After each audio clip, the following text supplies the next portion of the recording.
Fi Zilalil Quran, di bawah naungan Al-Quran, karya Asy-Syahid Said Qutb, terjemahan bahasa oleh Datuk Yusof Zaki, semoga Allah memberkati beliau, dan bacaan oleh Syekh Mishari Rashid. Surah Al-Fajar, surah Waktu Fajar, surah yang ke-89. Surah ini diturunkan di Mekah, mengandungi 30 ayat. Bismillahirrahmanirrahim.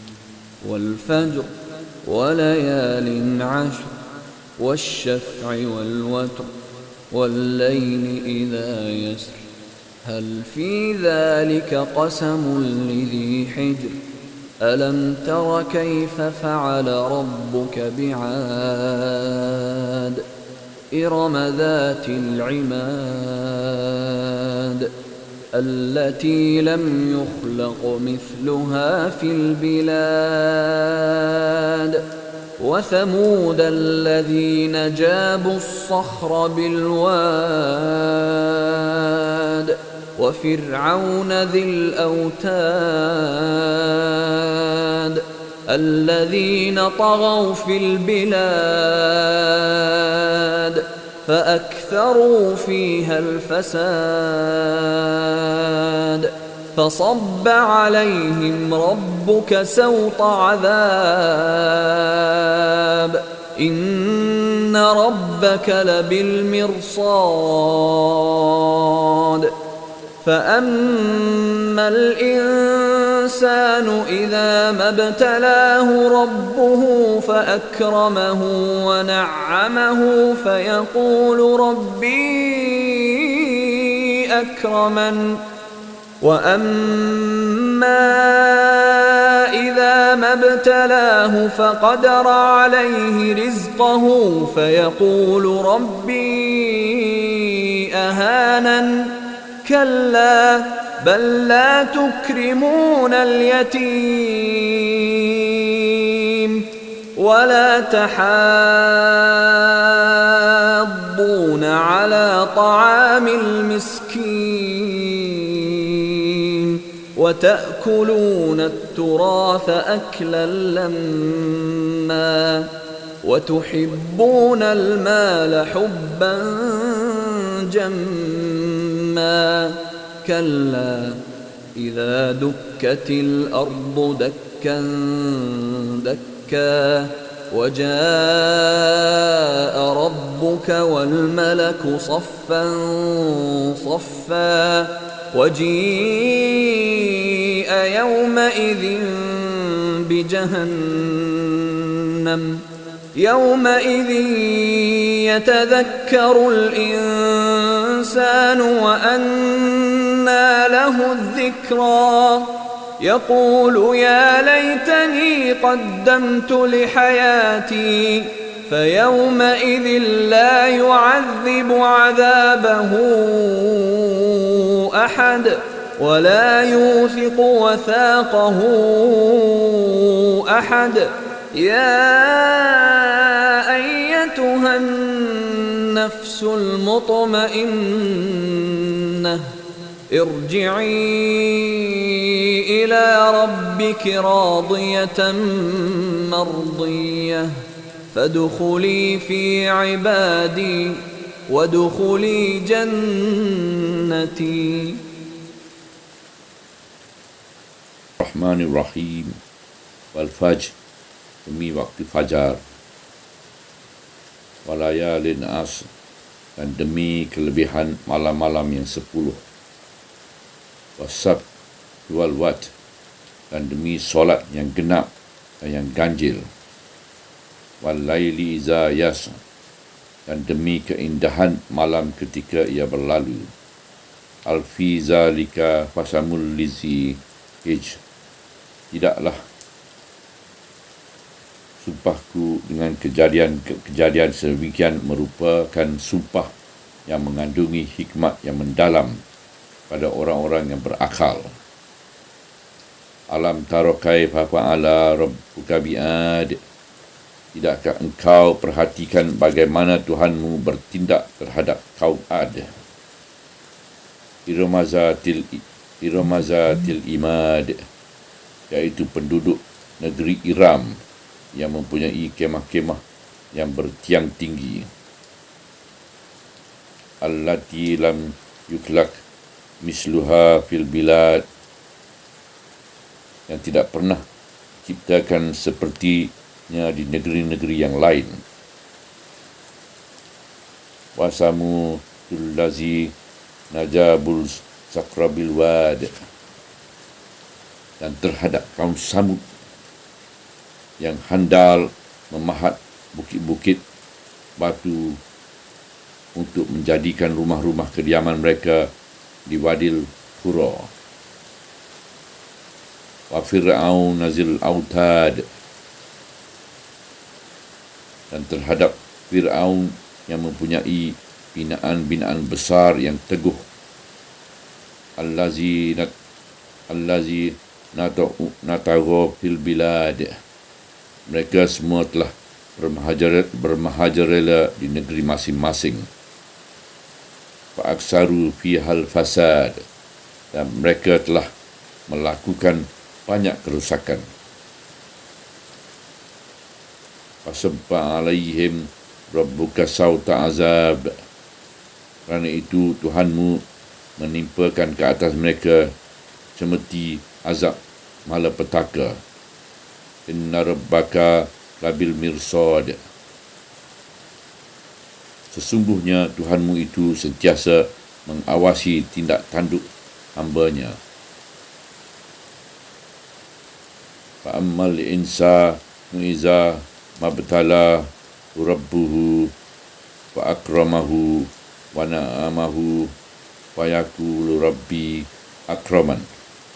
Ada manusia apabila diuji Tuhannya dengan memberikan kepadanya kemuliaan dan nikmat-nikmat yang mewah, maka dia akan berkata dengan megah, Tuhanku memberi kemuliaan kepadaku. Wa amma iza mabtala faqadara alaihi rizqahu wa yaqulu rabbi ahanan, dan sebaliknya apabila dia diuji Tuhannya dengan menyempitkan rezekinya, maka dia akan berkata dengan hampa, Tuhanku telah memberi kehinaan kepadaku. Kalla balla takrimunal yatim, tidak sekali-kali begitu. Bahkan kesalahan kamu yang sebenarnya ialah kerana kamu tidak memuliakan anak yatim. Wala tahaddu na'ala tu'amil miskin, dan kerana kamu tidak saling galak menggalak untuk memberi makanan kepada orang-orang miskin.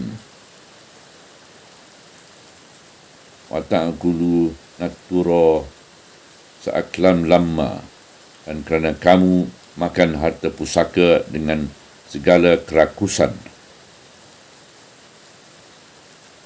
Wa tuhibbu nalmala hubban jamma, juga kerana kamu sayangkan harta kekayaan dengan segala kelobaan. Kalla iza dukkatil ardu dakkan dakka, tidak sekali-kali begitu. Nanti kelak apabila bumi telah digegarkan dengan sedahsyat-dahsyatnya gegaran.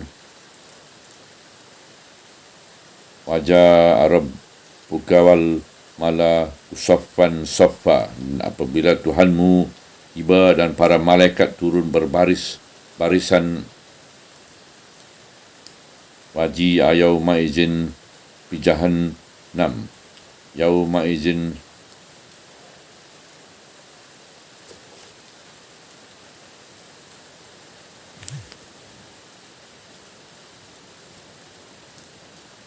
waji yauma izin bi jahannam, yauma izin yatazakkarul insanu wa anna lahu zikra, dan apabila hari itu dibawa neraka jahanam, maka pada hari itulah baru manusia menyedari kesalahan-kesalahan mereka di dunia, tetapi apalah gunanya kesedaran itu. Yaqulu ya laitani qaddam tuli hayati. Dia akan merungut, alangkah bagusnya jika aku telah sediakan amalan-amalan yang baik untuk hidupku di akhirat. Fa yauma idzin la yu'azzibu azza bahu ahad. Pada hari itu tiada seorang pun yang berkuasa menyeksa seazab penyeksaan Allah.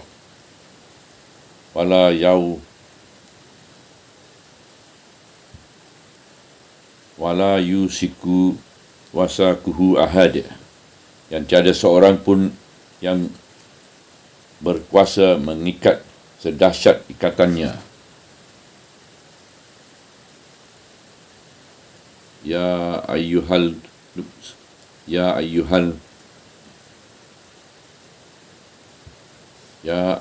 nafsul mutmainnah. Wahai orang yang berjiwa mutmainnah. Irji'i ila rabbiki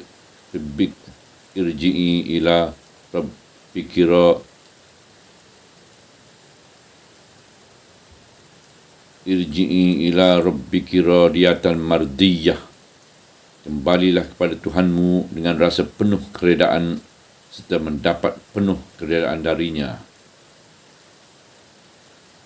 Wadkhuli fi ibadi, dan silalah masuk ke dalam kumpulan para hamba-Ku yang soleh.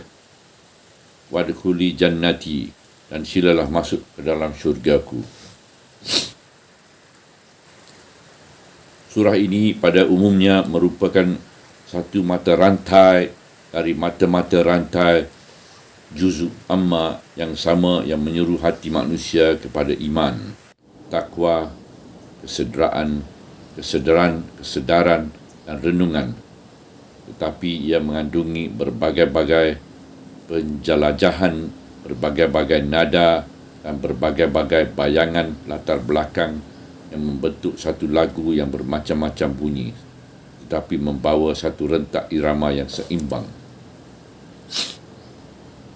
Setengah-tengah pemandangannya menggambarkan keindahan yang tenang, mesra dan lembut, seperti pemandangan-pemandangan alam yang mengandungi bayangan latar belakang ibadat dan solat yang dikemukakan dalam bahagian pertama surah ini, iaitu wal fajr, demi waktu fajar,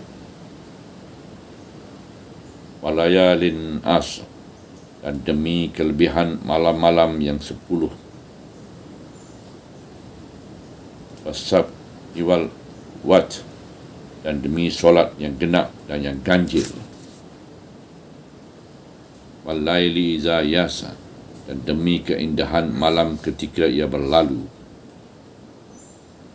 Setengah pemandangannya pula menggambarkan kejadian-kejadian yang dahsyat dan mengerikan, baik dari segi pandangan maupun dari segi rentak kata-kata seperti pemandangan yang dahsyat dan ngeri ini. Kalla iza dukkatil ardu dakkan dakka.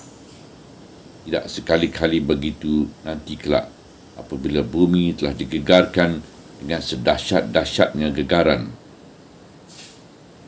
Wajah Arab ukawal mala saffan saffa, dan apabila Tuhanmu tiba dan para malaikat turun berbaris-barisan. Waji ayauma izin fi jahannam, yauma izin yatazakkarul insa wa anna lahu zikra. Dan apabila pada hari itu dibawa neraka Jahannam, maka pada hari itulah baru manusia menyedari kesalahan-kesalahan mereka di dunia. Tapi apalah gunanya kesedaran itu? Jaku luya laitani qaddam tuli hayati.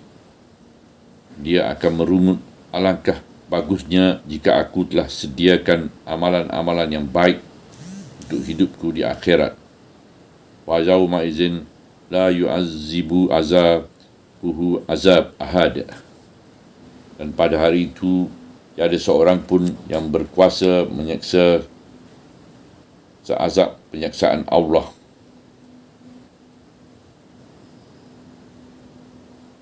Fala yusiku wasaqahu ahad. Dan tiada seorang pun yang berkuasa mengikat sedahsyat ikatannya. Setengah-setengah pemandangannya yang lain menggambarkan suasana-suasana kelembutan, ketenangan, keredaan dan ketenteraman, di mana pemandangan-pemandangan dan bunyi kata-kata kelihatan begitu serasi seperti pemandangan di bahagian akhir. Ya ayyuhal nafsul mutmainnah, wahai orang-orang yang berjiwa mutmainnah, irji'i ila rabbiki radiyatan mardiyah, kembalilah pada Tuhanmu dengan rasa penuh keredaan serta mendapat penuh keredaan darinya.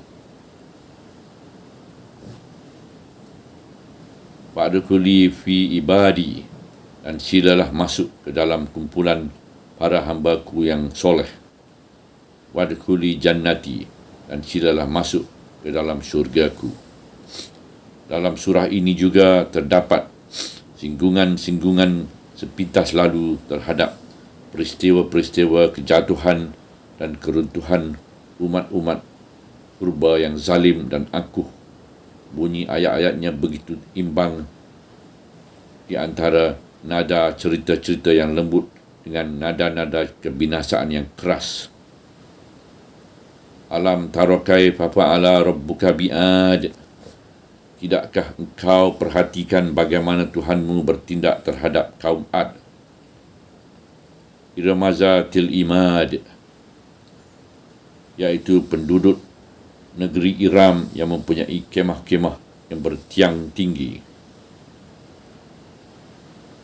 Allati lam yukhlaq misluha fil bilad, yang tidak pernah diciptakan sepertinya di negeri-negeri yang lain.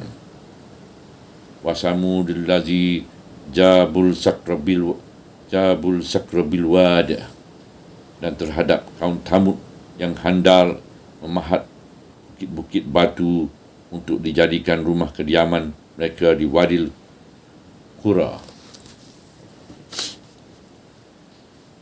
Wa Fir'aun zil autad, dan terhadap Fir'aun yang mempunyai binaan-binaan besar yang teguh. Allazi natagha fil bilad, mereka semua telah bermaharajalela di negeri masing-masing. Wa aksaru fihal fasad, dan mereka telah melakukan banyak kerosakan. Fasabbu alaihim rabbuka sauta azab, kerana itu Tuhanmu menimpakan ke atas mereka cemeti azab malapetaka. Inna rabbaka labil mirsad, sesungguhnya Tuhanmu itu sentiasa mengawasi tindak tanduk hamba-Nya. Dalam surah ini juga diterangkan tanggapan-tanggapan dan nilai-nilai yang bukan berteraskan keimanan, yang mempunyai bentuk pengungkapan dan bunyi nada yang istimewa. Famal insanu iza mabtala rabbuhu wa akramahu wa na'amahu wa yaqulu rabbi akraman. Ada manusia apabila diuji Tuhannya dengan memberikan kepadanya kemuliaan dan nikmat-nikmat yang mewah, maka dia akan berkata megah, Tuhanku memberi kemuliaan kepadaku. Wa amma iza mabtala faqadara alaihi rizqahu wa yaqulu rabbi ahanan. Dan apabila sebaliknya dia diuji Tuhannya dengan menyempitkan rezekinya, maka dia akan berkata dengan hampa, Tuhanku telah memberi kehinaan kepadaku. Kemudian Allah memberikan jawapan-jawapan terhadap tanggapan-tanggapan yang salah itu dengan menerangkan hakikat keadilan diri mereka yang sebenar, yang menjadi punca lahirnya tanggapan-tanggapan yang salah itu melalui dua ragam ungkapan dan rentak bunyi. Kalla balla la tukrimunal yatim. Tidak sekali-kali begitu. Bahkan kesalahan kamu yang sebenarnya ialah kerana kamu tidak memuliakan anak yatim. Wala tahuddu na'ala ta'amil miskin. Dan kerana kamu tidak saling galak menggalak untuk memberi makanan pada orang miskin. Wa ta'kulu natura ta'aklan lamma. Dan kerana kamu makan harta pusaka dengan segala kerakusan. Wa tuhibbu nal mala hubban jamma.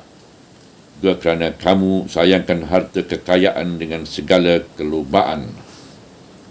Di sini dapat diperhatikan bahawa ragam pengungkapan yang akhir ini merupakan jambatan yang menghubungkan di antara penjelasan mengenai keadaan mereka dengan penjelasan mengenai nasib kesudahan yang menunggu mereka kerana selepas itu datang keterangan.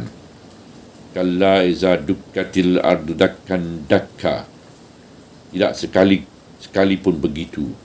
Nanti kelak apabila bumi telah digegarkan dengan sedahsyat-dahsyat gegaran. Ia merupakan nada pertengahan dalam kekerasan bunyi di antara bunyi penjelasan yang pertama dengan bunyi ancaman yang akhir. Dari tayangan yang sepintas lalu ini terdapat berbagai-bagai pemandangan yang beraneka warna di dalam surah ini serta berbagai-bagai nada dan rentak bunyi pengungkapannya dan berbagai-bagai gaya, ceraian kata dan perubahan akhir kata yang sama yang sesuai dengan tujuan-tujuan dan pemandangan-pemandangan yang dibentangkan itu. Kerana itu surah ini merupakan contoh keserasian yang cantik dalam pengungkapan Al-Quran. Di samping itu, surah ini pada keseluruhannya memperlihatkan pengungkapan yang amat indah dan menarik. Pokok-pokok pembicaraan yang dibawa oleh pengungkapan Al-Quran yang indah dan seimbang ini adalah dibentangkan dengan terperinci seperti berikut. Wal fajr, demi waktu fajar. Walayalin as, dan demi kelebihan malam-malam yang 10. Wasab wal wat, dan demi solat yang genap dan yang ganjil. Walayli iza yasa, dan demi keindahan malam ketika ia berlalu. Alfi zalika fasamul lizil hijr. Tidakkah sumpahku dengan kejadian-kejadian demikian merupakan sumpah yang mengandungi hikmat yang mendalam kepada orang yang berakal. Dalam bahagian permulaan surah ini, Allah bersumpah dengan pemandangan-pemandangan dan makhluk-makhluk yang mempunyai ruh-ruh yang halus, lemah lembut dan mesra. Mula-mula wal fajr, demi waktu fajar. Waktu fajar merupakan detik waktu kehidupan yang mula menggerakkan nafasnya dengan suasana tenang, gembira, senyum mesra ketika seluruh alam yang sedang lena itu perlahan-lahan bangkit dari tidurnya, di mana bunyi nafasnya seolah-olah bisikan-bisikan dan pembukaan matanya seolah-olah rayuan kemudian. Walayalin as, dan demi kelebihan malam-malam yang 10.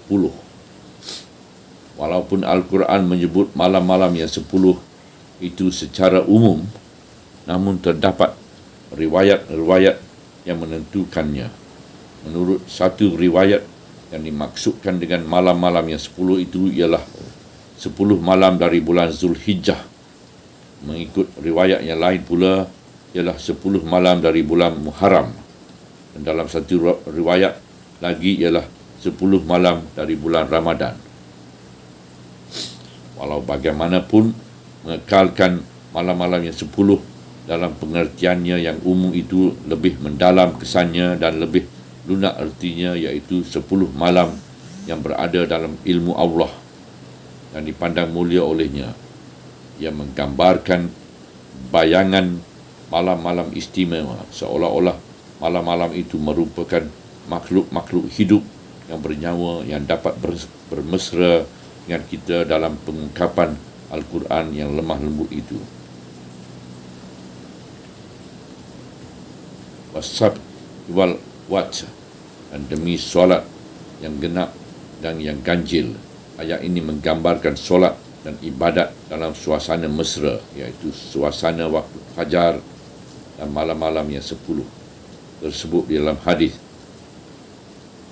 Dari ibadat solat ada yang genap dan ada yang ganjil, iaitu bilangan rakaatnya. Inilah pengertian yang paling sesuai di dalam suasana ini. Di sini ruh ibadat yang khusyuk bertemu dengan ruh alam yang tenang tenteram. Dan di sini juga ruh orang-orang yang beribadat berdialog dengan ruh malam-malam yang terpilih di sisi Allah dan dengan ruh waktu fajar yang cerah gemilang. Wal-laili iza yasa, dan demi keindahan malam ketika ia berlalu. Malam di sini digambarkan sebagai satu makhluk yang hidup yang berlalu di alam seolah-olah pengawal yang meronda dalam gelap, atau seolah-olah perantau yang memilih waktu malam sebagai masa perjalanannya yang jauh. Alangkah indah ungkapannya, alangkah menarik pemandangannya, dan alangkah cantik bunyi kata-katanya, dan alangkah seimbangnya pula dengan suasana-suasana waktu fajar, malam-malam yang 10, dan ibadat solat yang genap dan yang ganjil. Ia bukannya kata-kata dan ungkapan-ungkapan, malah ia adalah embusan bayu-bayu waktu fajar dan titik-titik embun yang semerbak harum, atau ia merupakan bisikan mesra kepada hati dan rayuan yang gemulai kepada ruh, atau sentuhan yang penuh erti kepada damir insan. Ia merupakan gambaran keindahan, iaitu keindahan yang menarik, yang membisik-bisik lembut dan penuh mesra, iaitu satu keindahan yang tidak dapat dibandingkan dengan keindahan gambaran dari sajak yang bebas, kerana ia merupakan satu keindahan kreatif yang sekaligus ia juga menggambarkan hakikat yang benar. Oleh sebab itulah pada akhir ayat diiringi dengan kesimpulan al-fi zalika fasamul lizi hij. Tidakkah sumpahku dengan kejadian-kejadian demikian merupakan sumpah yang mengandungi hikmat yang mendalam pada orang yang berakal?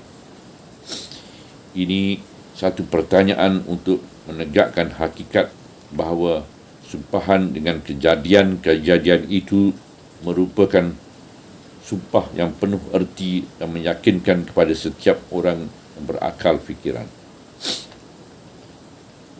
Penggunaan bentuk pertanyaan untuk menegakkan hakikat itu adalah lebih halus dan sesuai dengan suasana lembut dan membisik dalam ayat-ayat ini. Isi hakikat yang dituju oleh sumpah ini ialah masalah kezaliman, pencabulan, kerosakan, dan bagaimana Allah menimpakan balasan ke atas mereka yang melakukan kezaliman dan kerosakan itu. Oleh itu, ia merupakan suatu realiti yang layak dipersumpahkan dengan sumpah itu untuk memberi sindiran yang sesuai pada umumnya dengan sentuhan surah yang ringan ini. Alam tara kaifa fa'ala rabbuka bi'ad. Tidakkah engkau perhatikan bagaimana Tuhanmu bertindak terhadap kaum Ad? Iramazatil imad, iaitu penduduk negeri Iram yang mempunyai kemah-kemah yang bertiang tinggi. Allati lam yukhlaq misluha fil bilad, yang tidak pernah diciptakan sepertinya di negeri-negeri yang lain. Wasamudallazi najabul sakrabil wad, dan terhadap kaum Samud dan handal memahat bukit-bukit batu untuk dijadikan rumah-rumah kediaman mereka di Wadil Qura. Wa Fir'aun nazil autad, dan terhadap Fir'aun yang mempunyai binaan-binaan besar yang teguh. Allazi natagha fil bilad, mereka semua telah bermaharajalela di negeri masing-masing. Fa'aksaru fihal fasad, dan mereka telah melakukan banyak kerosakan. Fasabba alaihim rabbuka sauta azab, kerana itu Tuhanmu menimpakan ke atas mereka cemeti azab malapetaka. Inna rabbaka labil mirsad, sesungguhnya Tuhanmu sentiasa mengawasi tidak tanduk hambanya. Penggunaan ungkapan pertanyaan dalam persoalan-persoalan seperti ini lebih membangkitkan kesedaran dan perhatian. Ayat-ayat ini pada mulanya ditujukan kepada Nabi SAW, kemudian ditujukan kepada sesiapa sahaja yang dapat memahami dan meneliti kejatuhan dan kebinasaan umat-umat yang diketahui oleh generasi yang mula-mula menerima Al-Quran itu. Juga kebinasaan yang telah dibuktikan oleh kesan-kesan sejarah dan cerita-cerita yang masih kekal dihikayatkan oleh generasi-generasi yang silih berganti. Kata-kata kai fa'ala rabbuka, bagaimana Tuhanmu bertindak, yang menghubungkan tindakan ini kepada Allah menyerapkan perasaan tenteram, mesra dan tenang ke dalam hati orang-orang mukmin, terutama mereka yang sedang menderita di Mekah di bawah tindakan dan kekejaman orang-orang musyrikin yang zalim dan kejam, yang menentang dakwah dan menguasai setiap langkah pendakwah. Di dalam ayat-ayat yang pendek ini, Allah mengumpulkan semua kisah kejatuhan dan kebinasaan umat-umat yang paling kejam yang dikenali dalam sejarah purba, iaitu kisah kebinasaan umat Ad di Iram, iaitu umat Ad yang pertama. Menurut satu pendapat, mereka adalah dari bangsa Arab Fulen atau bangsa Arab Padang Gurun. Tempat kediaman mereka ialah di Al-Aqab, iaitu kawasan bukit pasir di selatan semenanjung tanah Arab di antara Hadramaut dan negeri Yaman. Mereka adalah kaum Badui yang tinggal di kemah-kemah yang ditegakkan di atas tiang-tiang yang tinggi. Mereka telah disifatkan oleh Al-Quran sebagai umat yang gagah dan ganas. Di zaman itu, suku Ad merupakan suku yang paling kuat dan terkenal. Allati lam yukhlaq misluha fil bilad, yang tidak pernah diciptakan sepertinya di negeri-negeri yang lain. Wasamudallazi najabul sakrabil wad, dan terhadap kaum Samud yang handal memahat bukit-bukit batu untuk dijadikan rumah-rumah kediaman mereka di Wadil Qura. Kaum Samud tinggal di Hijir, di utara semenanjung tanah Arab, di antara Madinah dan Syam. Mereka telah memotong batu-batu bukit untuk membuat istana-istana, dan mereka juga memahat bukit-bukit batu untuk dijadikan rumah-rumah kediaman dan gua-gua. Wa Fir'aun nazil autad, dan terhadap Fir'aun yang mempunyai binaan-binaan besar yang teguh. Menurut pendapat yang terkuat, yang dimaksudkan dengan binaan-binaan besar yang teguh itu ialah binaan-binaan piramid yang berbentuk seperti pasak yang teguh kukuh di bumi. Raja Fir'aun yang dimaksudkan di sini ialah Raja Fir'aun yang zalim di zaman Nabi Musa alaihissalam. Allazi natagha fil bilad, mereka semuanya telah bermaharajalela di negeri masing-masing. Fa'aksaru fihal fasad, mereka telah melakukan kebanyakan kerosakan. Tidak ada di sebalik kemaharajalelaan dan kezaliman ini melainkan ialah kerosakan. Kemaharajalelaan itulah yang merosakkan pemerintahan yang zalim dan merosakkan orang-orang yang ditimpakan kemaharajalelaan itu. Begitulah juga yang merosakkan perhubungan dalam semua bidang kehidupan, yang mengubahkan kehidupan manusia dari garisnya yang sihat, bersih dan membina kepada satu garis yang lain yang membuat khalifah manusia di bumi sama sekali tidak dapat ditegakkan. Kemaharajalelaan membuat pemerintah yang zalim itu tunduk pada hawa nafsunya, kerana ia tidak pernah merujukkan kepada satu neraca pertimbangan yang tetap dan tidak pernah berhenti di garis batasan yang jelas. Kerana itu, dialah sendiri yang mula pertama menjadi korban kerosakan. Ia meletakkan dirinya di bumi bukan lagi di tempat seorang hamba yang dilantik Allah sebagai khalifah. Kerana itu, Firaun pernah berkata kepada rakyat jelatanya, "Akulah Tuhan kamu yang maha tinggi." Ayat 24 dari surah An-Nazi'at.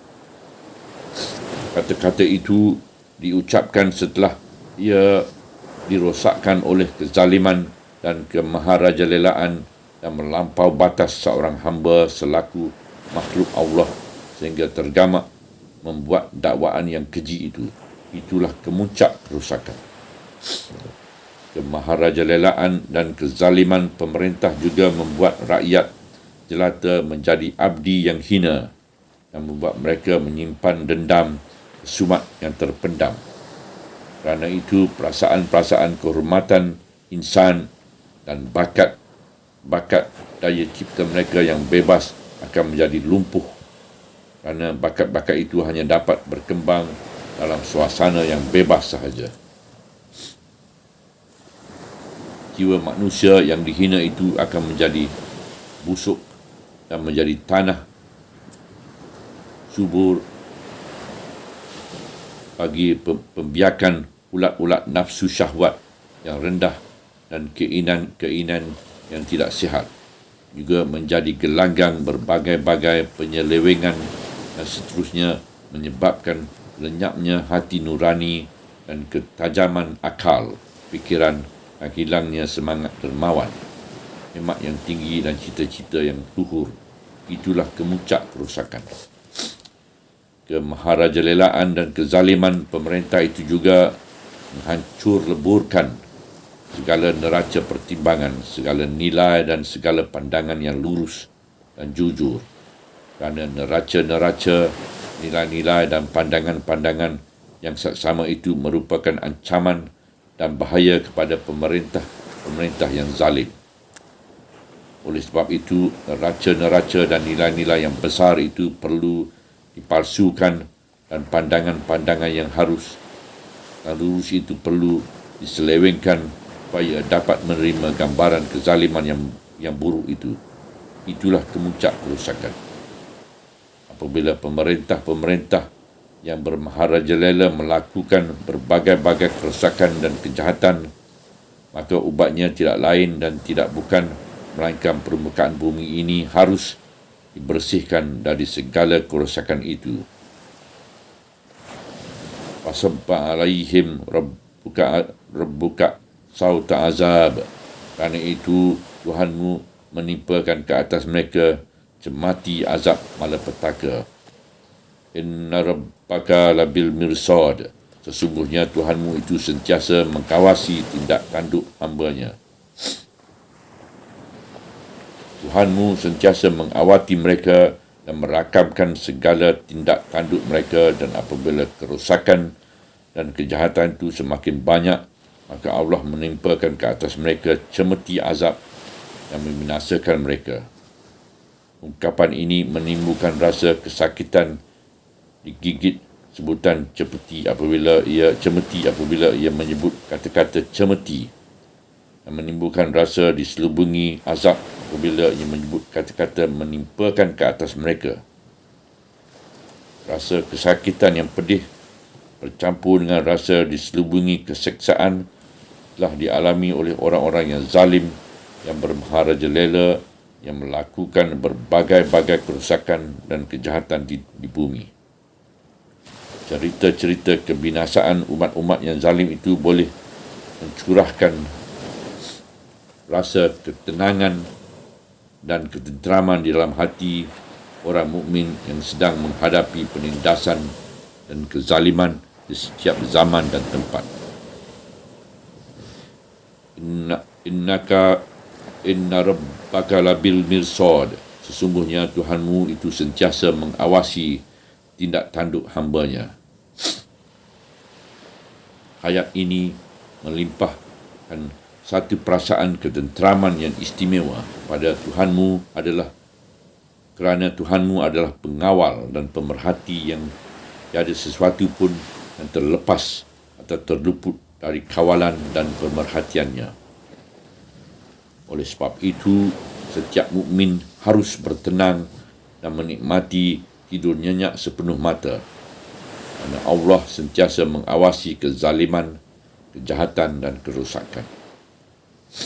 Di sini kita dapat melihat contoh-contoh perencanaan ilahi di dalam urusan dakwah, dan dengan contoh-contoh inilah Al-Quran telah dan akan terus mendidik orang-orang mukmin supaya bertenang dan menyerahkan segala-galanya kepada perencanaan Allah yang mengatur segala sesuatu mengikut iradatnya.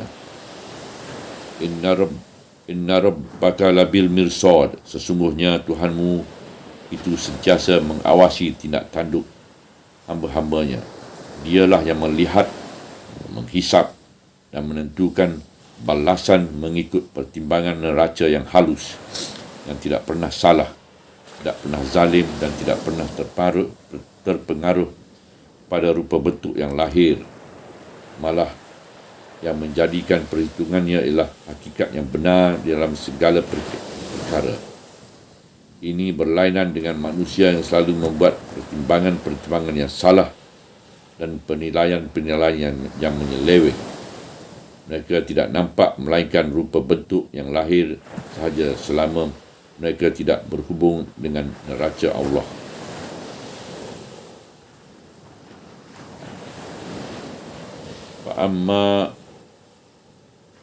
Fa'ammal insa nu'iza mabtala rabbuhu fa'akramahu wa na'amahu fayaqulu rabbi ikraman. Ada manusia ketika diuji Tuhannya dengan memberikan kepadanya kemuliaan dan nikmat-nikmat yang mewah, maka dia akan berkata megah, Tuhanku memberi kemuliaan kepadaku.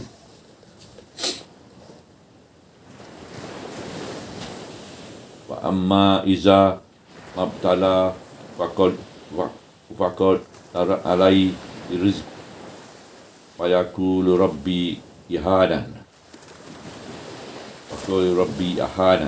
Dan sebaliknya, apabila dia diuji Tuhannya dengan menyempitkan rezekinya, maka dia akan berkata hampa, Tuhanku telah memberi kehinaan kepadaku.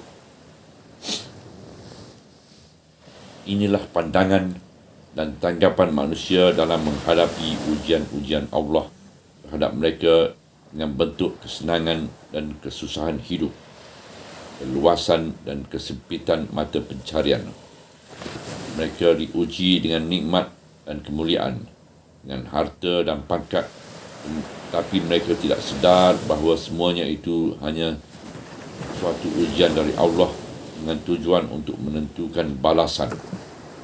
Sebaliknya, mereka menyangka bahawa rezeki yang mewah dan pangkat yang tinggi itu merupakan bukti bahawa mereka memang berhak di sisi Allah untuk menerima kemuliaan itu, atau merupakan tanda bahawa mereka telah dipilih oleh Allah. Kerana itu, mereka menganggapkan ujian dan dugaan itu sebagai hasil balasan, dan mereka mengukur darjah kemuliaan di sisi Allah dengan keluasan hidup dunia. Dan jika Allah menguji mereka dengan kesempitan mata pencarian, mereka terus menganggapkan sebagai balasan dan hukuman dari Allah. Mereka memandang kesempitan rezeki sebagai suatu penghinaan dari Allah. Kerana pada hemat mereka, jika Allah tidak mahu menghinakan mereka, tentulah ia tidak menyempitkan rezeki mereka. Kedua-dua pandangan dan penilaian ini adalah salah belaka. Kerana keluasan atau kesempitan rezeki merupakan ujian Allah terhadap hamba-Nya, sama ada mereka memperlihatkan kesyukuran atau keangkuhan terhadap nikmat itu, dan sama ada mereka memperlihatkan kesabaran atau kebosanan terhadap kesempitan hidup itu. Bukanlah segala pemberian atau penahanan nikmat-nikmat dunia ini merupakan balasan dari Allah, kerana nilai seseorang hamba di sisi Allah sama sekali tidak bergantung pada harta benda atau keluasan hidup dunia yang dimilikinya. Keredaan dan kemurkaan Allah tidak boleh dicam dari pemberian dan penahanan rezeki yang limpah dalam kehidupan dunia, kerana Allah mengurniakan pemberiannya kepada sesiapa sahaja, sama ada kepada orang yang baik atau kepada orang yang tidak baik, dan ia juga menahankan pemberiannya kepada sesiapa sahaja, sama ada kepada orang yang baik ataupun kepada orang yang tidak baik.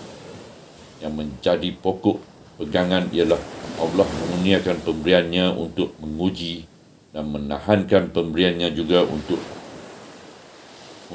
menguji. Jadi yang dikira dan dipegang ialah hasil dari ujian itu. Tapi manusia apabila hatinya kosong dari iman, tidak dapat memahami hikmat penahanan dan pemberian nikmat dan rezeki itu, dan tidak dapat memaham hakikat nilai dalam neraca pertimbangan Allah. Sebaliknya, apabila hatinya dipenuhi keimanan, ia akan berhubung dengan Allah dan akan memahami hakikat hikmat di sebalik pemberian dan penahanan nikmat-nikmat itu. Kerana itu, nikmat-nikmat dunia dipandang ringan dalam pertimbangannya. Ia cukup sedar terhadap balasan di sebalik ujian itu. Kerana itu, ia terus berbakti kepada Allah sama ada dalam kesenangan atau kesusahan. Ia mengambil sikap bertenang dengan takdir Allah terhadap dirinya sama ada di dalam kesenangan atau kesusahan. Dan ia mengenal kadar dirinya di dalam neraca pertimbangan Allah tanpa memandang kepada nilai-nilai nikmat dunia yang lahir dan kosong itu. Dulu Al-Quran menunjukkan ayat-ayat ini di Mekah pada segolongan manusia yang boleh didapati dalam setiap masyarakat jahiliyah yang putus hubungannya dengan alam ketuhanan yang lebih tinggi dan lebih luas dari alam bumi, iaitu golongan manusia yang membuat sangkaan yang salah terhadap Tuhan mereka waktu ia meluas dan menyempitkan rezeki mereka, juga membuat penilaian yang salah terhadap harga manusia di bumi. Bagi mereka, harta kekayaan dan pangkat kebesaran itulah yang menjadi ukuran segala-galanya. Tiada lagi ukuran yang lebih tinggi dari harta kekayaan dan pangkat kebesaran. Kerana itu mereka begitu loba merebut kekayaan dan begitu cinta kepada harta mereka. Dan kerana itu mereka mewarisi sifat tamak, rakus, pakir dan kikir. Oleh sebab itulah Allah mendedahkan rahsia hati mereka dan menjelaskan bahawa sifat tamak, haloba dan bakil itulah yang menjadi punca kesilapan mereka dalam memahami hikmat ujian Allah di sebalik perluasan dan penyempitan rezeki mereka. Kalla balla tukrimunal yatim. Tidak sekali-kali begitu. Bahkan kesalahan kamu yang sebenar ialah kerana kamu tidak memuliakan anak yatim. Wala tahiddu na'ala ta'amil miskin. Dan kerana kamu tidak saling galak-menggalak untuk memberi makanan kepada orang miskin. Wa ta'kulu natura ta'aklan lamma, dan kerana kamu makan harta pusaka dengan segala kerakusan. Watu hibbu nal mala hubban jamma, juga kerana kamu sayangkan harta kekayaan dengan segala kelobaan. Tidak sekali-kali begitu. Hakikat yang sebenar bukan seperti yang dikatakan oleh manusia yang kosong dari iman itu. Keluasan rezeki bukannya bukti seseorang itu dimuliakan di sisi Allah. Begitu juga kesempitan rezeki bukannya bukti ia dihinakan di sisi Allah. Hakikat yang sebenar ialah kerana kamu tidak menunaikan kewajipan derma atau hak-hak yang wajib di atas harta kekayaan kamu. Kamu tidak memuliakan anak yatim dan yang masih kecil yang telah kehilangan penaung dan pemeliharaannya apabila ia ditinggal orang tuanya. Dan kamu juga tidak berusaha menggalakkan satu sama lain untuk memberi makanan kepada orang-orang miskin. Mereka sabar dan tidak mengemis di sana sini sedangkan mereka amat memerlukan bantuan. Allah mengirakan perbuatan meninggalkan usaha saling menggalakkan dan berpesan-pesan untuk memberi makanan pada orang-orang miskin itu sebagai perbuatan yang amat keji. Allah juga menyarankan betapa perlunya gerakan takaful kemasyarakatan untuk mengarah dan memimpin orang ramai kepada tugas-tugas yang menjadi kewajipan dan usaha kebajikan am. Inilah ciri-ciri ajaran Islam.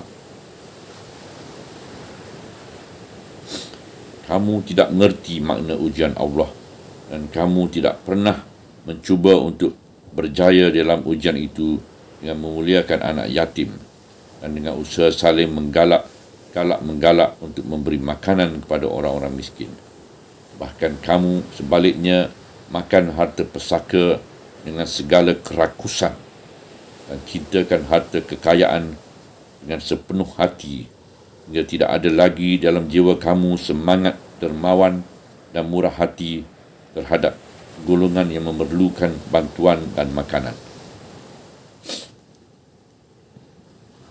Sebagaimana telah dijelaskan sebelum ini bahawa Islam di negeri Mekah sedang menghadapi golongan manusia yang tamak mengumpulkan harta kekayaan dengan segala cara dan usaha yang menyebabkan hati mereka itu keras dan kejam. Kelemahan anak-anak yatim telah menggalakkan mereka untuk merampas harta benda mereka dengan berbagai-bagai tipu helah, terutama anak-anak yatim perempuan dan terutama harta kekayaan yang ada berkaitan dengan harta pesaka.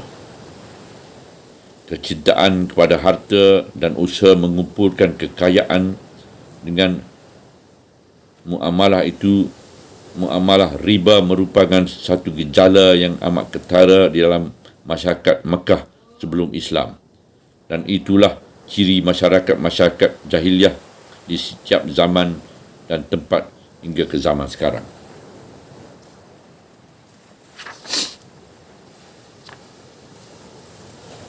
Selain dari mendedahkan rahsia hati mereka yang sebenar, maka ayat-ayat itu merupakan kecaman dan larangan terhadap sikap yang seperti itu dan mengulang-ulangkan kata kalla, tidak sekali-kali begitu. Kecaman itu juga dapat dilihat pada susunan ungkapan-ungkapan dan nada-nadanya yang melukiskan kerakusan dan ketamakan mereka. Wa ta'kuluna tura sa'aklal lamma, dan kerana kamu makan harta pesaka dengan segala kerakusan. Setelah Al-Quran mendedahkan sikap mereka yang keji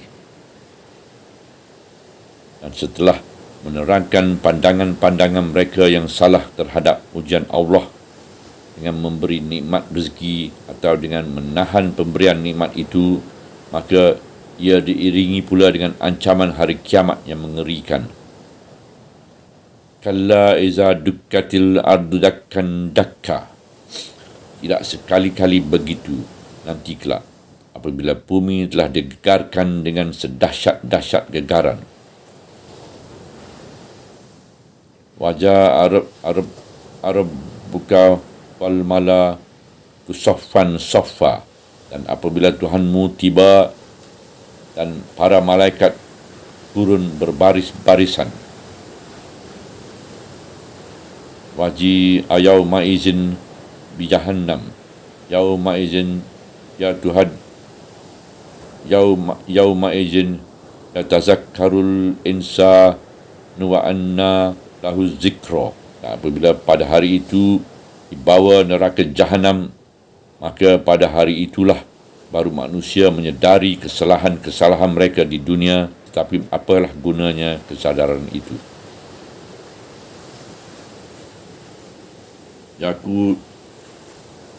Yaku luya lai tani qaddam tuli hayati, dan dia akan merungut alangkah bagusnya jika aku telah sediakan amalan-amalan yang baik untuk hidupku di akhirat. Wa yauma izin la yu'azzibu buhu ahada. Pada hari itu tiada seorang pun yang berkuasa menyeksa seazab penyeksaan Allah. Wala yusiku wasakuhu ahada. Dan tiada seorang pun yang berkuasa mengikat sedahsyat ikatannya. Gegaran atau gempa bumi yang dahsyat itu akan menghancurkan bumi, yang merupakan salah satu perubahan besar alam yang berlaku pada hari kiamat. Ketibaan Allah dan para malaikat yang berbaris-baris itu merupakan satu perkara gaib yang kita tidak ketahui hakikatnya selama kita masih berada di bumi ini. Tapi ungkapan ayat-ayat ini menjadikan kita benar-benar merasa kebesaran dan kehebatan hari itu. Begitu juga perkara pembawaan neraka pada hari itu, kita ambil dengan erti neraka itu amat dekat pada mereka atau orang-orang yang akan diseksa itu didekatkan dengan neraka. Cukuplah sekadar itu saja. Adapun hakikat dan cara sebenar yang akan berlaku pada hari itu, maka ia merupakan perkara-perkara gaib yang disimpan oleh Allah untuk hari kiamat. Dari ungkapan ayat-ayat ini dan dari irama-iramanya yang keras itu, ternampaklah satu pemandangan yang mengerikan hati dan melayukan mata ketika bumi digegarkan dengan gempa-gempa yang amat dahsyat, dan ketika Allah yang Maha Kuasa berkuasa bertajalli memegang teraju urusan pengadilan dan hukuman, ketika para malaikat berdiri berbaris-barisan, dan ketika neraka dibawa ke sana untuk persediaan. Dan apabila pada hari itu dibawa neraka jahanam, maka pada hari itulah baru manusia menyedari kesalahan-kesalahan mereka di dunia. Tapi apalah gunanya kesadaran itu? Manusia yang lupa dari hikmat ujian Allah yang menahan dan melimpahkan rezeki, manusia yang telah makan rakus pusaka dengan segala kerakusan, manusia yang cintakan kepada harta, kekayaannya dan tidak memuliakan anak-anak yatim, dan tidak pula menggalakkan orang-orang lain supaya memberi makanan kepada orang-orang miskin, manusia yang bertindak zalim, melampau, melakukan berbagai-bagai kerosakan dan berpaling dari iman, pada hari itu barulah ia teringat kepada ajaran yang benar dan insaf terhadap apa yang dilihat dengan mata kepalanya. Tetapi sayang, waktu telah luput. Kerana itu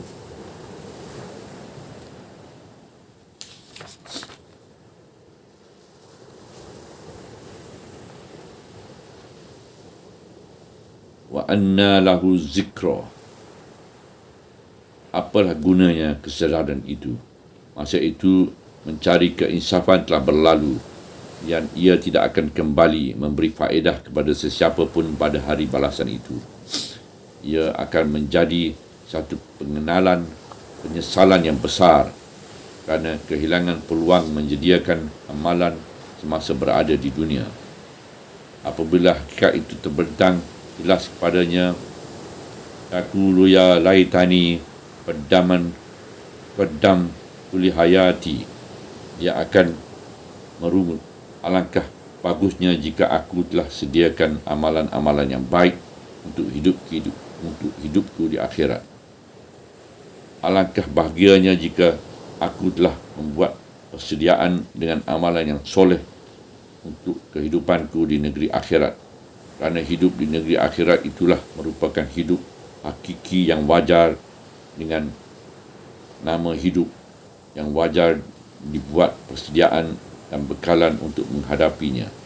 Alangkah bahagianya jika itulah angan-angan yang membayangkan penyesalan yang jelas, dan itulah sahaja kemuncak yang dapat dilakukan oleh seseorang pada hari akhirat.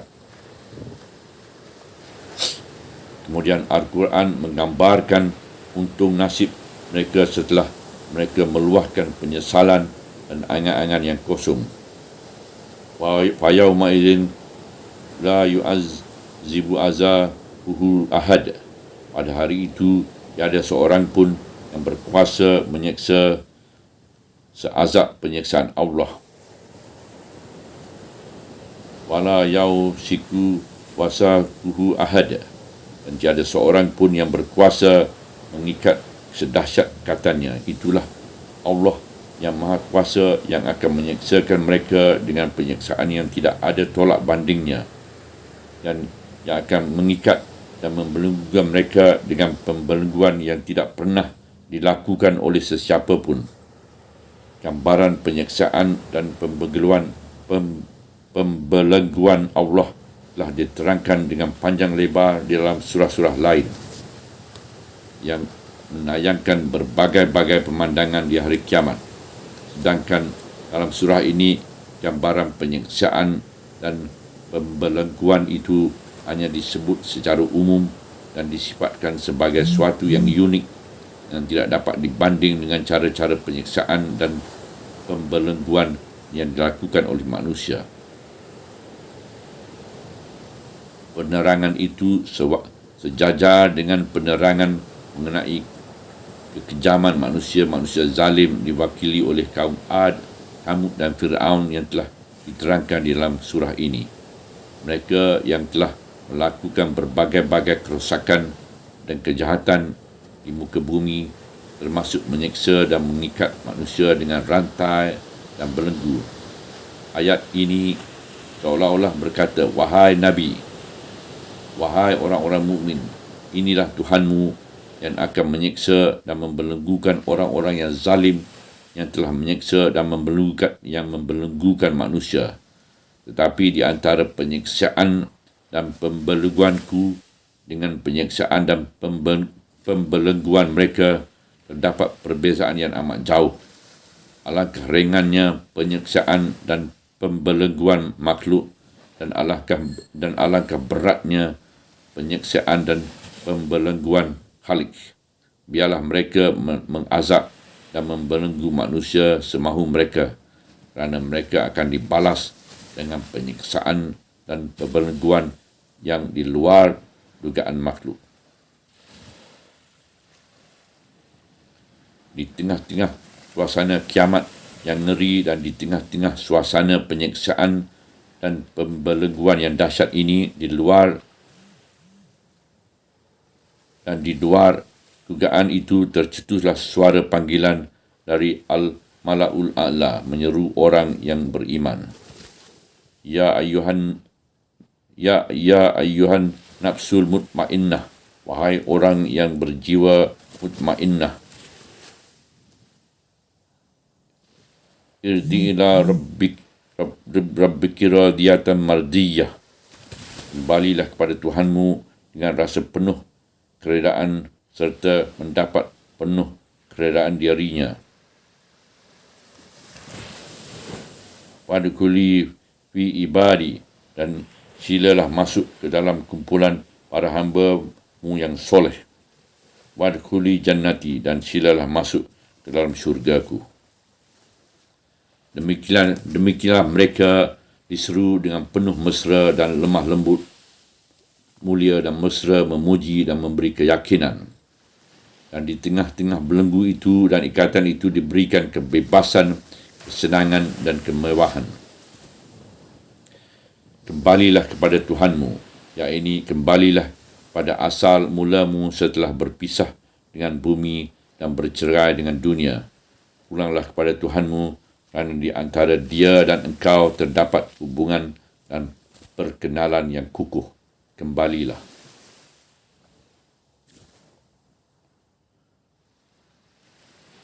Demikianlah ayat-ayat ini berlalu berturut-turut membawa suasana aman, tenang, tenteram dan penuh kerelaan, dan membawa irama kata-kata yang lemah lembut di sekeliling pemandangan syurga yang diselubungi kasih mesra. Itulah syurga dengan hembusan-hembusan bayunya yang nyaman dan menyegar dan menjenguk di celah-celah ayat ini, dan di sanalah tajalli wajah Ar-Rahman yang maha mulia dan maha gemilang. Subhanallah, walhamdulillah, wa la ilaha illallah, wallahu akbar, wa la hawla wa la quwata illa billahil aliyyil azim, wa la hawla wa la quwata illa billahil aliyyil azim, wa la hawla wa la quwata illa billahil aliyyil azim.